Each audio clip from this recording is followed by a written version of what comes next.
Hello and welcome to Pots and Trowels, which is brought to you with the support of Mr Fothergill Seeds and Cobra Garden. Today I'm going to be trimming box in pots and sowing salads in the veg garden.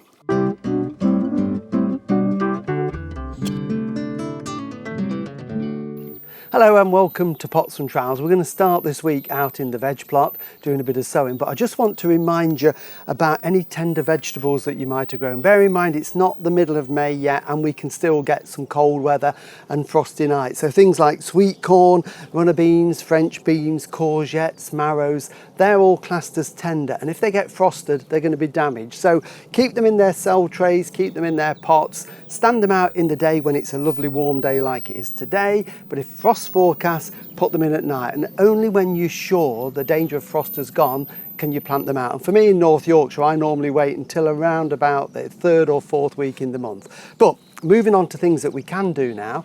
In the summer we eat lots of salads. We just love them with lots of meals as a side salad or a main dish. So we grow a lot of lettuce, and the two ways you can grow it, one is you can sow it directly into the soil in a drill and thin it out and let it mature there, or the way I prefer to do it is to start them all off in plug trays like this. I find it much easier. It means I can control the numbers of each variety, and we grow quite a few different types of lettuce. So I sow them little and often, so we've always got some young plants to plant out in the garden. And that gives us a continual supply right the way through the summer and well into autumn.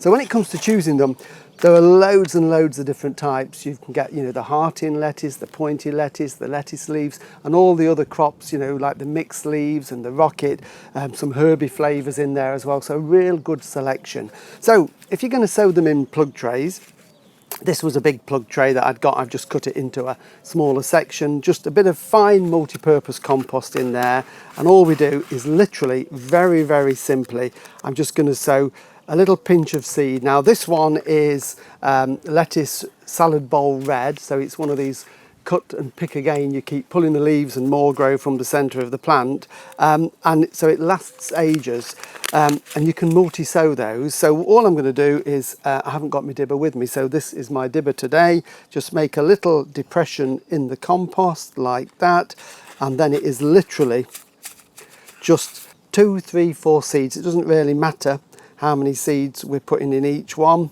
and we're just going to put them in there like that. And then I either put a little bit of compost over them or just brush the compost around over them, water them. And at this time of the year, these are fine outside. Lettuce doesn't like to be too warm. If you put it in a hot greenhouse or a conservatory, then the seed often goes dormant and doesn't germinate. It likes naturally cool conditions. So just stand this somewhere outside sheltered, or if you've got a cold greenhouse or a cold frame to germinate, just protect them from slugs and birds, and they will pop up then in about a week, and 3 weeks later you'll have plants like this that are ready to go out into the garden.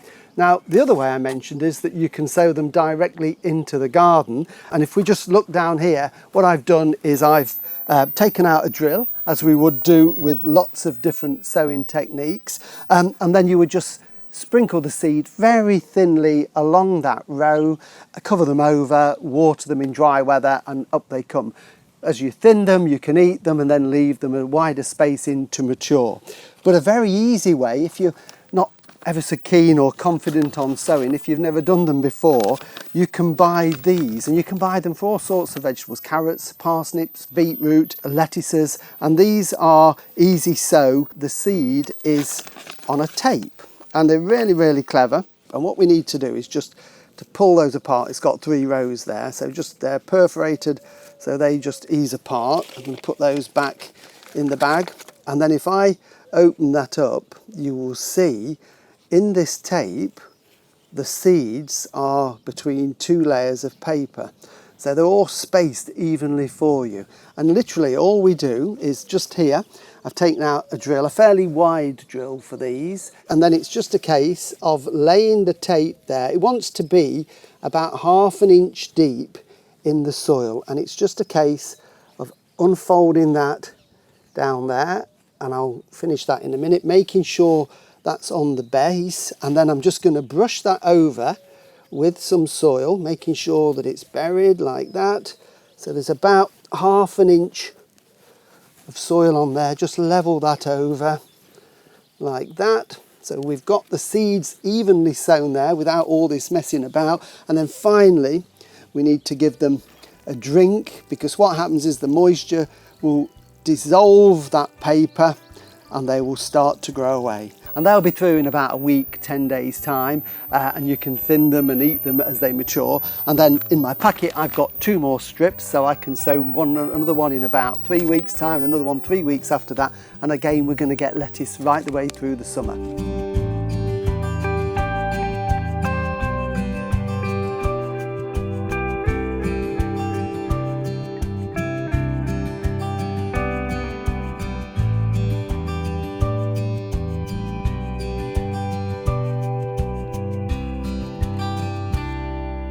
A really popular plant that people grow in containers or also in their borders is box. And you can grow it as a natural shape if you want, but it clips very well into pyramids and globes and all sorts of things. Now, if it's one that you clip regularly and it's making lovely lush new growth at the moment, I wouldn't trim it just yet. I normally wait until the end of May or even early June before you clip it, because that new growth can be damaged by frost. But if you've got anything that's a little bit tougher, like this one for example, this wasn't trimmed last year at all, and you can see that it's lost its shape really. It's not got a shape, and this is quite older woody growth, so this is fine to prune now. Box recovers very well from pruning to get new growth. So I'm going to give this a tidy up. As you can see, it's a bit bare at the base, it's been against the wall, it just needs a bit of care and attention to bring it back into a shape so we can put it on the patio and watch it grow through the summer. So how do you trim it? Well, various ways. I find these are excellent. These are topiary shears, and these are really good. They're based on the old-fashioned sheep shearing shears that they used to clip the sheep in the old days, and those keen eagle-eyed ones amongst you might notice that I've actually had a bit of a trim myself since last week. Fortunately not with these, it was Mrs. Fish and the shears that did it. These are really sharp, and if you've got any topiary, these are ideal for just doing little bits of trimming around and keeping tidy. And a good clean cut, which is the important thing. If you don't want to use those, the other thing you can do is to use shears, and I like to use shears very often on topiary when I've already trimmed it, because again you can get into those little nooks and crannies and nice and sharp, and you can make a nice neat job with those. Really take your time and sculpture whatever you're doing, and you can see exactly where you're going with them around. But the other way you can do it is to use a hedge cutter. And the battery ones are really good because they're light. This one is a sort of medium length blade on them. You can get them of various lengths. And all you need to do is to switch this on and then select the power setting that you want. In this case, I'm going for turbo, which is fast, and then cut. Now, tips when cutting is, I want to try and create a bit of a cone shape with this. So I'm going to take it in at an angle and then just work my way around, trying to keep that angle as I go. So it should be as simple as that. Remember, if you cut too much off, it will grow back. So don't worry too much. So it's just a case of going around like that and just taper it in to the top. And a little bit off there, trying to maintain roughly the same angle all the way. And then up this side.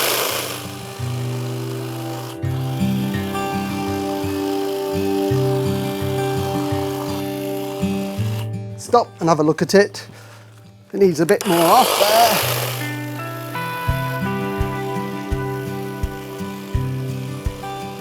Right, well that's not completely finished, but you get the idea. I'm just going around gradually, keep standing back, have a look at it until you're happy with the shape. I'm not going too drastic, I'm not going into really hard wood, but I have done a little bit there because I want some of this to grow out. So then what I'll do is I'm going to scrape off some of the old compost from around the top, a couple of inches of that, get rid of that, replenish that with some new compost with a bit of added fertiliser, and that will promote nice healthy growth. And then instead of what was a scrappy bush, it will be a lovely neat bush in the summer with nice new growth on there that you can enjoy. What do you think of that then, Molly?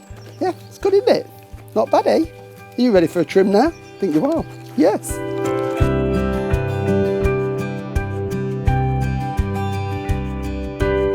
Well, thank you for watching Pots and Trowels. Now, normally next week I would be at the Chelsea Flower Show judging some of the wonderful exhibits, but because of coronavirus, Chelsea and many other shows have been cancelled this year. So we thought we'd do something different on Pots and Trowels. So if you've got a gardening question that you would like me to answer, then send it in to us via our Facebook or Twitter page, and we will answer as many as we can next week. So we'll see you then. Take care and keep gardening. Bye.